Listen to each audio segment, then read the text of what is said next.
माता पार्वती के दो प्रश्न। एक, मंगलसूत्र में कौन से मोती पहनने से वैवाहिक जीवन दुखद और पति रोगग्रस्त हो जाता है। 2, इंसान अपनी किस्मत कैसे बदल सकता है। एक बार भगवान शिव कैलाश पर्वत पर बैठे थे। माता पार्वती भगवान शिव के पास पहुंच जाती है और हाथ जोड़कर प्रार्थना करती है कि हे प्रभु, मेरे दो प्रश्न हैं, आप इन दोनों प्रश्नों के उत्तर देकर मेरे मन को पूरी तरह से संतुष्ट करने की कृपा करें। फिर माता पार्वती की बात सुनकर भगवान शिव कहते हैं, पार्वती ठीक है, तुम अपने दोनों प्रश्न बताओ, मैं तुम्हें तुम्हारे दोनों प्रश्नों के उत्तर देकर तुमको संतुष्ट करने का प्रयास करूंगा। तो माता पार्वती कहती है, प्रभु मेरा पहला प्रश्न है, मंगलसूत्र में कौन से मोती पहनने से वैवाहिक जीवन दुखद और पति रोगग्रस्त हो जाता है। मेरा दूसरा प्रश्न है, इंसान अपनी किस्मत को कैसे बदल सकता है। भगवान शिव कहते हैं, पार्वती तुम्हारे दोनों ही प्रश्न बहुत ही महत्वपूर्ण हैं। इन दोनों प्रश्नों के उत्तर बड़े ही ध्यान से सुनने पर किसी भी स्त्री का वैवाहिक जीवन सुखद हो जाता है और एक दुखी इंसान अपने जीवन के सारे दुखों को दूर कर सकता है। भगवान शिव कहते हैं, पार्वती दोनों प्रश्नों के उत्तर मैं एक कहानी के माध्यम से दूंगा ताकि तुम अपने दोनों प्रश्नों के उत्तर ठीक तरह से समझ सको। तुम इस कहानी को पूरा और ध्यान से सुनना, क्योंकि आधी अधूरी कहानी सुनने से आधा अधूरा ही ज्ञान प्राप्त होता है, जो किसी काम का नहीं। माता पार्वती कहती है, हे प्रभु, मैं वचन देती हूँ कि मैं इस कहानी को पूरा और मन से सुनूंगी। आप कहानी प्रारंभ कीजिए। भगवान शिव कहते हैं, पार्वती एक बार विष्णु और लक्ष्मी संत का रूप बना कर के भ्रमण कर रहे थे। तभी रास्ते में एक व्यक्ति अपनी पत्नी के साथ बैठा हुआ रो रहा था। फिर वह उसके पास गए और बोले, तुम कौन हो और इस बियाबान जंगल में बैठे रो क्यों रहे हो। फिर इस प्रकार श्री विष्णु की बात सुन करके उस व्यक्ति ने सिसकियां थम गई। वह अपने आंसू पोंछता हुआ बोला, महाराज, मैं पास के गांव का रहने वाला एक बदनसीब व्यापारी हूँ। जो भी काम करता हूँ वह बिगड़ जाता है। इसी चक्कर में आकर मैंने अपनी पत्नी के गहने गंवा दिए। मैंने अपने परिवार को भी खो दिया और अब मेरा घर भी गिरवी पड़ा है। मुझे तो लगता है कि मैं किसी काम का नहीं रहा। मेरी किस्मत ही खराब है। भगवान शिव कहते हैं, पार्वती इस प्रकार उस व्यक्ति की बात सुनकर विष्णु कहते हैं, तुमसे किसने कहा कि तुम्हारी किस्मत खराब है। जरा मैं भी तो जानूं तुम्हारी किस्मत में क्या खराबी है। फिर वह व्यक्ति कहने लगा, महाराज, पहले मैं खेती करता था, मगर उसमें हर साल घाटा होता था। कभी सूखा पड़ जाता तो कभी ज़्यादा बारिश होने के कारण फसल बर्बाद हो जाती। इससे परेशान होकर मैंने व्यापार करने का निश्चय किया। मेरे पास पैसे नहीं थे तो मैंने पत्नी के गहने बेच करके अपना व्यापार शुरू किया। जब व्यापार नहीं चला तो शुरू शुरू में परिवार वालों ने मेरा साथ दिया, लेकिन जैसे जैसे मुझे नुकसान होने लगा मेरे परिवार वाले भी मुझसे दूर हो गए। मगर महाराज, मैं यह सब अपने परिवार वालों के लिए ही तो कर रहा था, लेकिन अब वह लोग मुझे देखकर नज़रें फेर लेते हैं और मुझे ही मेरे परिवार की दुर्दशा का जिम्मेदार ठहराते हैं। मेरा एक मित्र है, उसने भी मेरे साथ ही अपना व्यापार शुरू किया था, लेकिन उसका व्यापार अच्छा चल रहा है। वह जब भी मेरे घर आता है तो अपनी सफलता की कहानियाँ सुनाता है। उसकी बातें सुनकर मेरे घर वाले भी कहते हैं कि अपने मित्र को देखो और कुछ सीखो। हमें तो लगता है कि तेरे बस में कुछ भी नहीं है, तू कुछ नहीं कर सकता। तू कुछ नहीं कर सकता। महाराज, उन लोगों की बातें सुनकर के अब मुझे भी लगने लगा कि शायद मेरे बस में कुछ भी नहीं। अब तो मुझे अपना जीवन ही व्यर्थ लगने लगा। मेरे मन में ख्याल आता है कि मैं अपना जीवन समाप्त कर लूं। मैं यहाँ पर इसी इरादे से आया था, लेकिन हिम्मत नहीं कर पाया, इसलिए यहाँ पर एकांत में बैठकर अपनी पत्नी के साथ रो रहा था। भगवान शिव कहते हैं, पार्वती इस प्रकार उस व्यक्ति की बात सुनकर विष्णु कहते हैं, तो यह बात है, क्या तुम इसके अलावा और भी कुछ करना चाहते हो। महाराज, एक तो मेरा काम खराब हो जाता है और दूसरा मेरा मित्र मुझे हर समय मुझे नीचा दिखाने का प्रयत्न करता रहता है। मुझे समझ ही नहीं आता मैं क्या करूं और क्या ना करूं।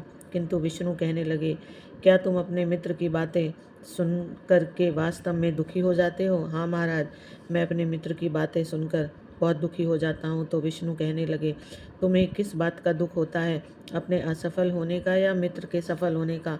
अब वह व्यक्ति फिर एक पल सोचता है और उत्तर देता है, महाराज, अगर मैं सच कहूँ तो मुझे अपने असफल होने का उतना दुख नहीं होता जितना कि मित्र के सफल होने का होता है। भगवान विष्णु कहते हैं, यदि तुम्हारा मित्र असफल हो जाए तो क्या तुम्हें खुशी होगी? तो वह व्यक्ति कहने लगा, हाँ महाराज, मुझे बहुत खुशी होगी। फिर विष्णु कहते हैं, इसका मतलब यह है कि तुम्हारी खुशी तुम्हारे मित्र पर निर्भर है। अगर वह चाहे तो तुम्हें खुश कर सकता है, और अगर वह चाहे तो तुम्हें दुखी कर सकता है। तुम स्वयं से ना तो खुश हो सकते हो और ना ही दुखी हो सकते हो, अर्थात तुम अपने मित्र के पूरी तरह से गुलाम हो गए हो।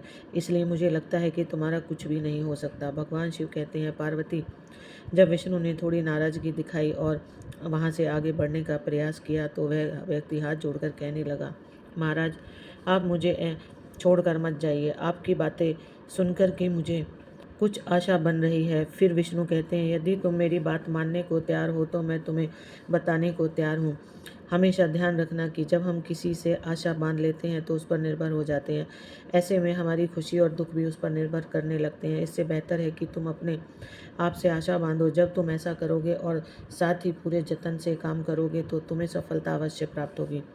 भगवान शिव कहते हैं, पार्वती, इस प्रकार विष्णु ने अपनी बात आगे बढ़ाई और कहा कि तुम्हें लगता है कि तुम्हारा मित्र तुम्हें दुखी करने आता है, पर अगर तुम उसकी बातों पर विचार करो तो वह बातें सही कहता है। तुम अपने मित्र की बातें खराब लगती हैं, मगर मेरी नज़र में तुम्हारे मित्र की बातें बिल्कुल भी खराब नहीं हैं।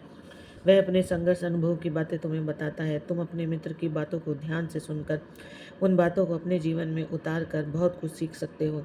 तुम्हें उसके लिए उसे धन्यवाद करना चाहिए कि तुम्हें घर बैठे कुछ अनुभव मिल रहे हैं, क्योंकि तुम्हारा मित्र तुम्हें अपनी सफलता की कहानी सुनाता है कि वह सफल कैसे हुआ। तुम उसके अनुभवों का लाभ उठाओ और एक नई शुरुआत करो। कर्म करते जाओ, हार मत मानो। एक दिन तुम्हें सफलता अवश्य मिलेगी।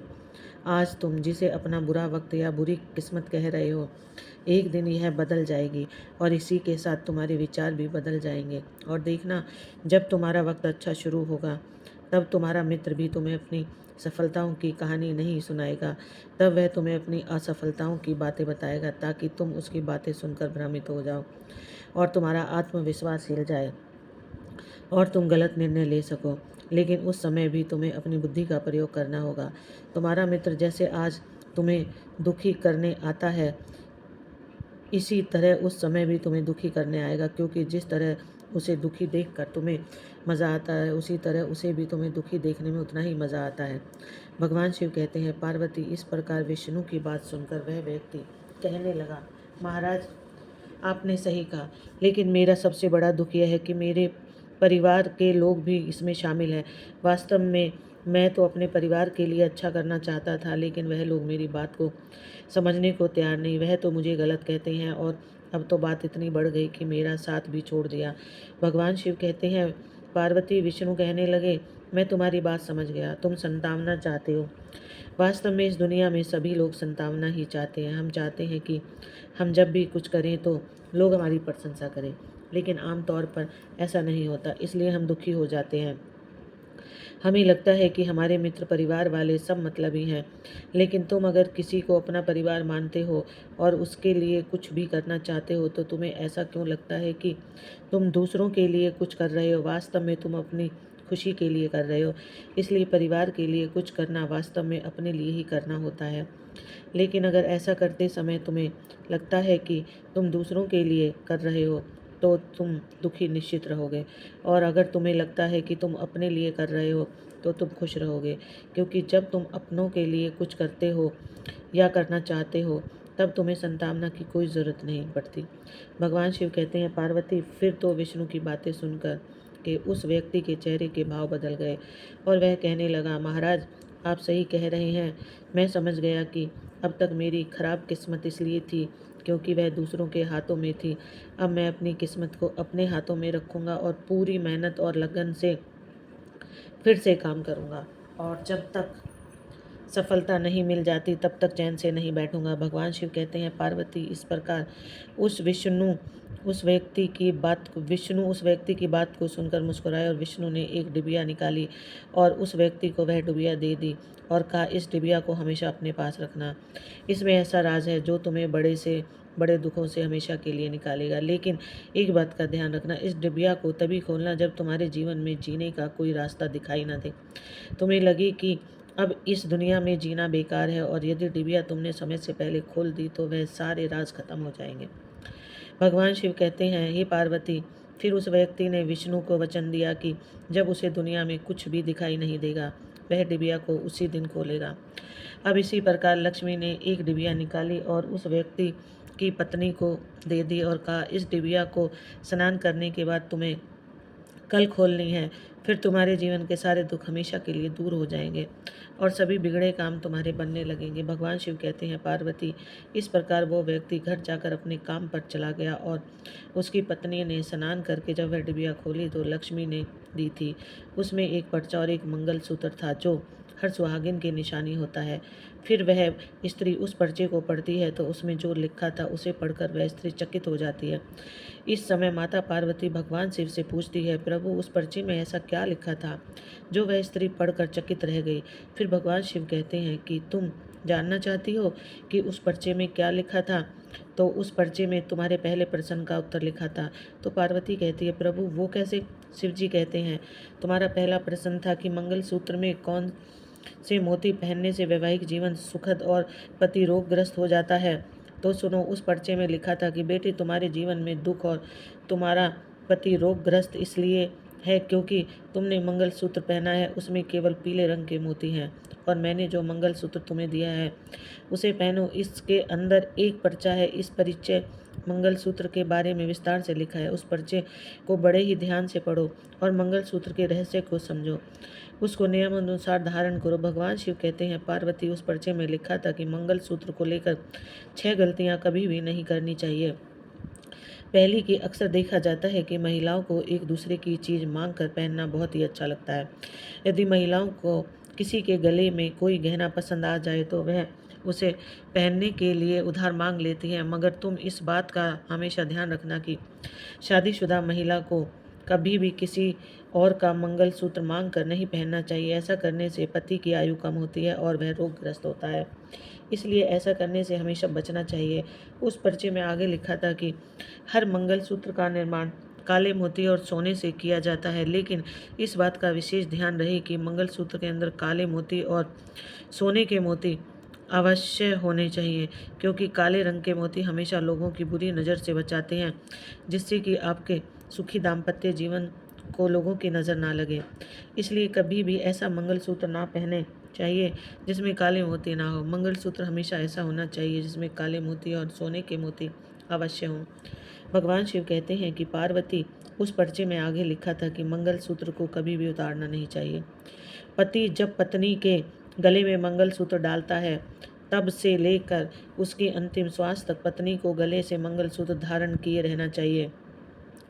यदि किसी अनहोनी परिस्थिति में मंगलसूत्र को उतारा भी जाए तो उसकी जगह पर गले में एक काला धागा अवश्य धारण कर लेना चाहिए। भगवान शिव कहते हैं, पार्वती, उस पर्चे में आगे लिखा था कि मंगलसूत्र अचानक गले से टूटकर गिर जाता है तो उसे अपशगुन माना जाता है। ऐसे में पति के स्वास्थ्य को हानि या रिश्तों में दरार हो सकती है, इसलिए कभी भी गले में कमजोर मंगलसूत्र धारण नहीं करना चाहिए।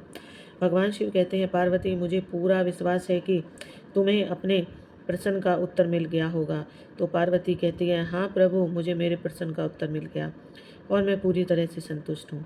भगवान शिव आगे कहते हैं, पार्वती, फिर इस प्रकार उस स्त्री ने उस मंगलसूत्र को धारण किया और फिर मंगल सूत्र के प्रभाव से उस स्त्री का पति रोग के प्रभाव से मुक्त हो गया और खूब मेहनत करने लगा और इस प्रकार वह एक बड़ा व्यापारी बना। फिर अपनी पत्नी के साथ हंसी खुशी रहने लगा। भगवान शिव कहते हैं, पार्वती, लेकिन वक्त हमेशा एक जैसा नहीं रहता। अब तुम अपने दूसरे प्रश्न का उत्तर सुनो। तुम्हारा दूसरा प्रश्न था कि एक दुखी इंसान किस्मत को कैसे बदल सकता है। देखिए, वक्त हमेशा एक जैसा नहीं रहता, वो बदलता रहता है। उस व्यक्ति के जीवन में फिर से बदलाव आया। एक दिन उसके राज्य पर पड़ोसी राज्य ने चढ़ाई कर दी और फिर दूसरे राज्य के राजा ने उस राज्य पर कब्जा कर लिया। जिस राज्य में वह व्यापारी रहता था उसके सैनिकों ने चारों ओर लूटपाट मचा दी।